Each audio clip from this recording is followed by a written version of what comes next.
All right, now you're in Outlook and you are going to be sending an email to your teacher. Now I'm sending an email to myself. I'm going to pretend that I'm a student for this particular video.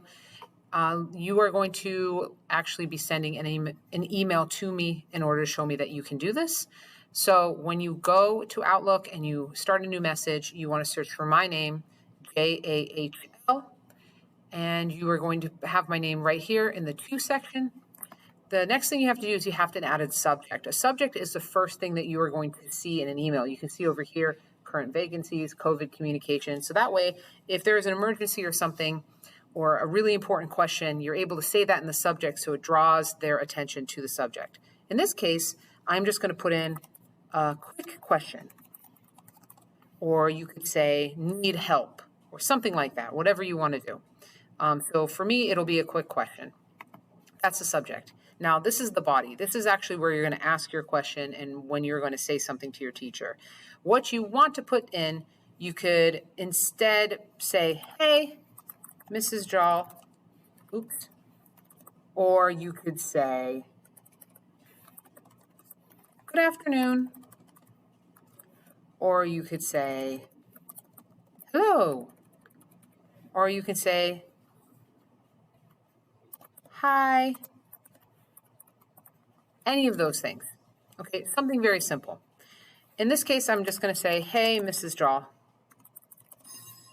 It is something that needs to be done. It is formal. It is important that you write something in there to sort of start off your email to somebody.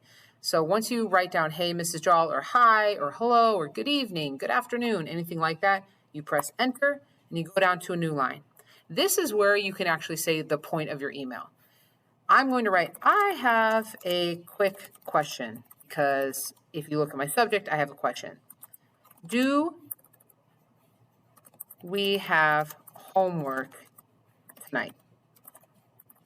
Okay, now you get to your question. You say, I have a quick question. Do we have homework tonight? You don't just say your question, but you do within the first line actually say what your question is. If that is your only question, if it's very simple, if it is in fact a quick question, then you're going to press enter and you're going to go down and say, thank you, because you are going to be getting an answer from me, but you're also sending this email to my phone or to my computer, and I have to take time to make sure to answer you, which I certainly don't mind doing, but it is a polite thing to just say thank you. When you say thank you, you then press enter, and then you write your name. You can either do dash, and for me, I'm just going to say Mrs. Jahl, because that's my name. Or you can do something like best, Mrs. Jahl. Or you can say your friend, or your student. Any of those things. That is just like the beginning where you say, hey. I usually put best, and then I put my name at the bottom.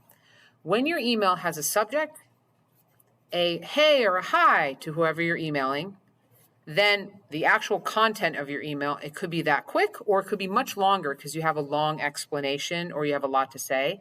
Then a thank you and a best or a have a good evening or your friend, your student, and then your name at the bottom. Then your email is all set to send. When it is ready to send, you go down here to this little blue thing that you can't really see right there. Perfect. And you click send. I'm going to send it to myself, and then you should see it pop up right here. See how I got an alert?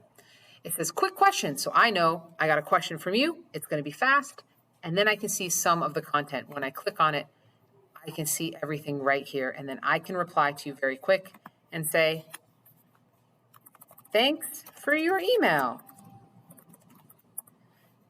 You don't have homework. My response to you can be short. When you are starting a correspondence, it needs to follow all of that stuff. So you're going to practice that right now.